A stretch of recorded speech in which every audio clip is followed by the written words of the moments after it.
Today, we're diving into one of the darkest and most disturbing testimonies to surface online, Ali Carter's claims about what really happens at Diddy's infamous freak off parties. She names celebrities, describes horrifying abuse, and even shares what she went through as a child victim. Before we get into it, make sure you hit that like button, subscribe, and turn on notifications. Videos like this take a lot to cover, and your support helps me keep exposing these stories. Allie begins by explaining how she believes celebrities like Diddy and Usher control young stars through something called MK Ultra. According to her, victims have codes that can be auctioned and traded like digital property. She even mentions Justin Bieber, Britney Spears, and Lindsay Lohan as examples of people allegedly subjected to this. Trust me. I'm saying I'm just trying to help y'all understand. You stay with me? I'm trying to help you understand. Repeat that.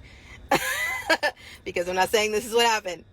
If there's a round of kids, it's the trafficker. P. Diddy gets a round of kids. Let's say that round of kids had Justin Bieber in it. There's contracts, okay? There's contracts for codes within that person. So they can take a remote and turn that person off. Britney Spears, when they want to. Lindsay Lohan, when they want to. Amanda Bynes, when they want to, okay? So let's say there's a contract for Justin Bieber. When P. Diddy has a hold of Justin Bieber, he now owns half of those codes. If Usher had the same contract and trafficked Bieber out to P. Diddy, okay, Usher and P. Diddy now have parts of Justin Bieber's contract. Do you understand what I'm saying? So if one goes down, the other side of the code has to go down. If there's a property linked to that person, Kevin Hart, because they had something to do with the trafficking of Bieber, then their property will go down because there's a code to that property. There's a code to everything.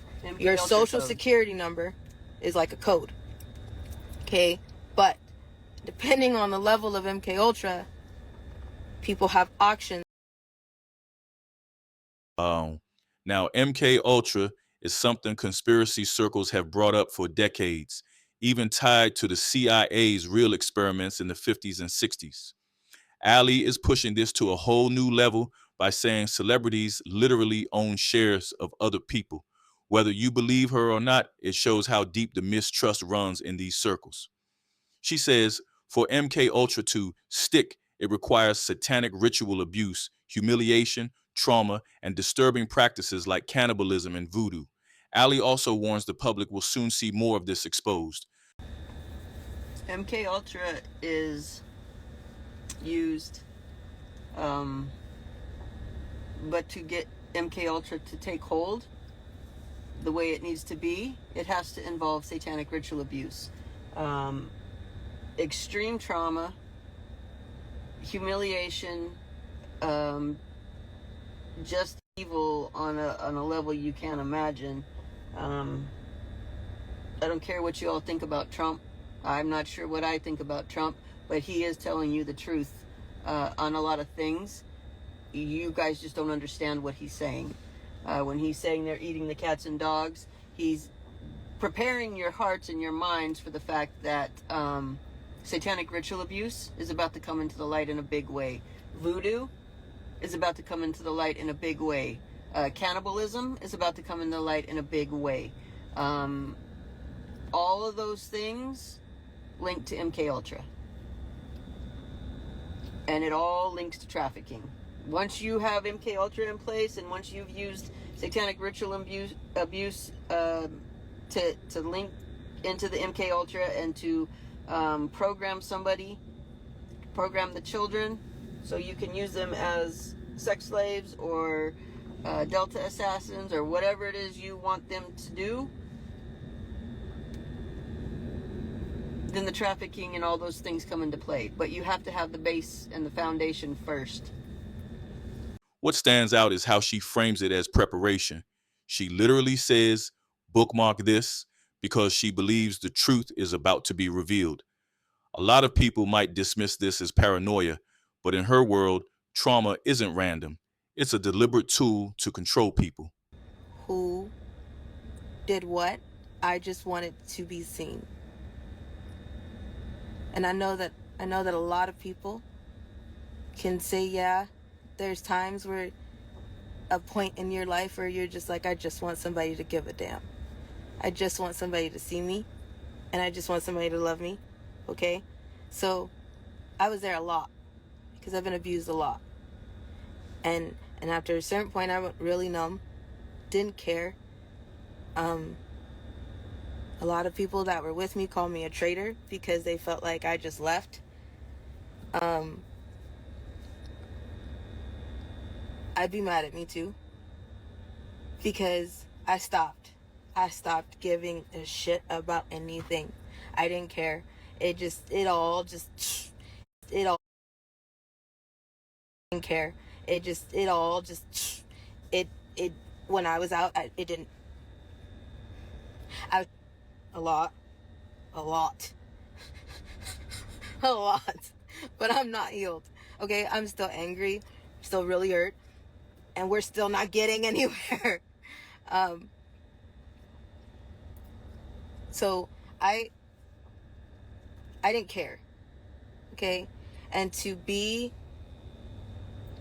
in a room where people promised you the world, at one point you just go numb. Oh,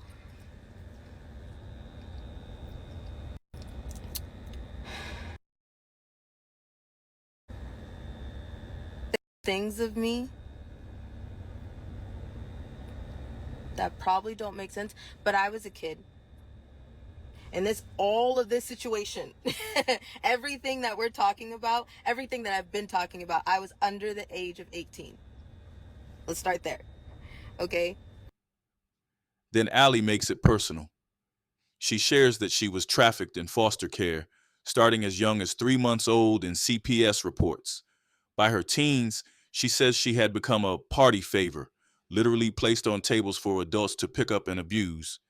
You're telling me at the freak-off parties, they put children on the table instead of gift bags, and then people can do what? Take you off the table and have sex with you, even though it's against the rules to do certain things like anal sex or full house sex. Sometimes that's against the rules. Like for me, that was against the rules, but that didn't matter. That did not matter. So they come choose you off the table, do whatever they want with you, and then what happens? And they put you back on the table. They put you back on the table for somebody else to come choose you? Okay. That's called a party favor effect. That's just one of the little things that go on at the freak-off parties with children. Were there animals there? Goats. Did they turn the animals loose on the kids? Yeah.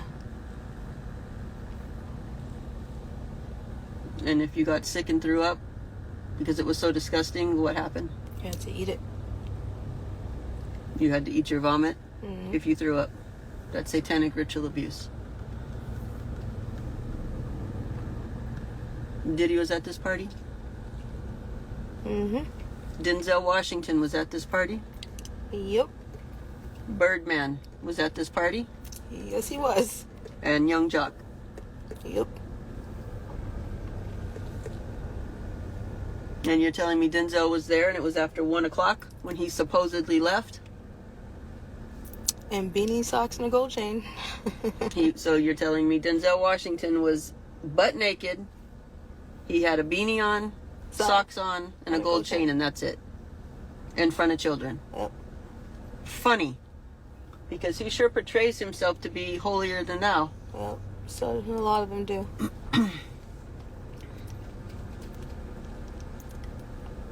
I think you also told me that one of those men have a birthmark. Left thigh. So one of those men have a birthmark on their left thigh. This is probably the most haunting part of her story. The image of kids lined up like gift bags at a party is beyond disturbing. She also admits she's still not healed, still angry, and still fighting nightmares. That honesty, whether you believe the details or not, is powerful in itself. This is one of the darkest testimonies I've ever come across. Whether you believe every word or not, Ali's story forces us to ask, who is protecting kids and who is covering it up? If you want me to keep breaking down stories like this, smash that like button, subscribe to the channel, and share this video with someone who needs to hear it. Thanks for watching, and I'll see you in the next one.